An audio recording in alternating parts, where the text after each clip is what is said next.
Hi dear friends, ഇന്ന് June 19 നമ്മൾ national reading day ആയിട്ട് സെലിബ്രേറ്റ് ചെയ്യണം, വായനാ ദിനം ആയിട്ട് സെലിബ്രേറ്റ് ചെയ്യുകയാണ് നമ്മുടെ ഇന്ത്യയിൽ. ഡോക്ടർ PN പണിക്കറിൻ്റെ, അതായത് ഗ്രന്ഥശാല മൂവ്മെൻറ്റിൻ്റെയൊക്കെ ഇതായിട്ടുള്ള PN പണിക്കറിൻ്റെ ജന്മദിനമാണ് നമ്മൾ വായനാ ദിനമായിട്ട് ഇന്ത്യയിൽ ആഘോഷിക്കുന്നത്. പക്ഷേ ഇൻ്റർനാഷണൽ റീഡിംഗ് ഡേ April 23 ആണ്. അത് വില്യം ഷേക്സ്പിയർ, ലോക പ്രശസ്തനായിട്ടുള്ള നാടകകൃത്ത് എഴുത്തുകാരൻ വില്യം ഷേക്സ്പിയറിൻ്റെ ജന്മദിനമാണ് April 23 എന്ന് പറയുന്നത്. അന്നാണ് നമ്മൾ ഇൻ്റർനാഷണൽ റീഡിംഗ് ഡേ ആയിട്ട് സെലിബ്രേറ്റ് ചെയ്യുന്നത്. അപ്പോൾ ഈ റീഡിംഗ് ഡേയിൽ നമുക്ക് കുട്ടികൾക്ക് വായിക്കാൻ വേണ്ടി, അവർക്ക് വായന ഒരു ശീലമാകാൻ വേണ്ടിയിട്ട് പറഞ്ഞു കൊടുക്കാൻ പറ്റുന്ന ഒരു ബുക്കാണ് Totto Chan the little girl at the window എന്ന് പറയുന്ന ടെക്സ്റ്റ്. അത് ആക്ച്വലി ജാപ്പനീസിലാണ് എഴുതിയിരിക്കുന്നത്. പക്ഷെ നമ്മൾ അത് അതിൻ്റെ വിവർത്തനങ്ങൾ മലയാളത്തിലുണ്ട്, ഇംഗ്ലീഷിലുണ്ട്. ഇംഗ്ലീഷിലാണെങ്കിൽ അവർക്ക് കുറച്ചുകൂടി ഇംഗ്ലീഷ് ലാംഗ്വേജ് ഒക്കെ ഡെവലപ്പ് ആവാനായിട്ട്, അത് കൊച്ചുകുട്ടികളൊക്കെ ആണെങ്കിൽ നമുക്കൊരു 3rd സ്റ്റാൻഡേർഡ് തൊട്ടൊക്കെ കൊടുത്തു തുടങ്ങാം.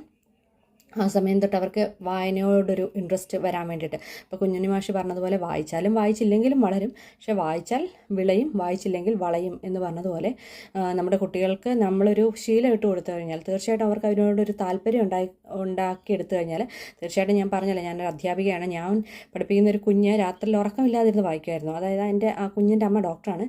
അപ്പോൾ അവർ ഹോസ്പിറ്റലിൽ നിന്ന് വന്നു കഴിയുമ്പോൾ അപ്പോഴൊക്കെ അവൻ വായിക്കുകയാണ്, അവൻ നന്നായിട്ട് പഠിക്കുമായിരുന്നു. അവൻ വായന തന്നെയാണ് ഫുൾ ടൈം. അപ്പം അമ്മ വന്നിട്ട് ലൈറ്റ് ഓഫ് ചെയ്ത് കിടക്കാൻ പറഞ്ഞാലും അമ്മ പോയി കഴിയുമ്പോൾ അവൻ ലൈറ്റ് ഓൺ ചെയ്തിരുന്ന് വായിക്കും എന്നാണ് പറഞ്ഞത്. അപ്പോൾ അമ്മ തന്നെ വന്ന് പറഞ്ഞാണ്. അപ്പോൾ അത്ര ഒരു ഇൻട്രസ്റ്റ് ആയി വായനയോട്.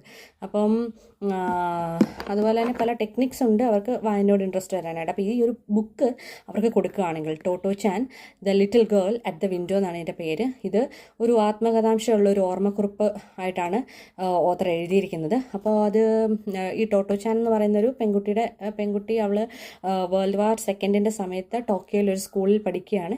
ആ സമയത്ത് അവിടെ ഉണ്ടാകുന്ന കുറച്ച് കാര്യങ്ങൾ, അവിടുന്ന് ആ സ്കൂളിൽ നിന്ന് അവളെ പുറത്താക്കുന്നു. അതിന് ശേഷം അവൾ വേറൊരു സ്കൂളിൽ പോകുന്നു.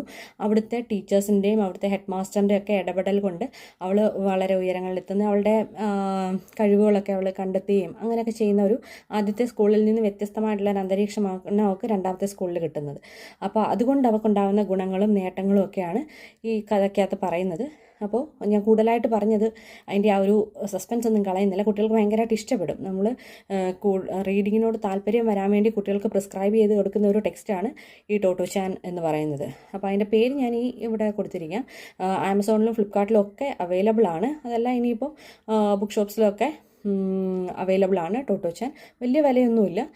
ട്രാൻസ്ലേഷൻ കിട്ടുമെങ്കിൽ ഇംഗ്ലീഷ് ട്രാൻസ്ലേഷൻ നോക്കുന്നതായിരിക്കും കുറച്ചുകൂടെ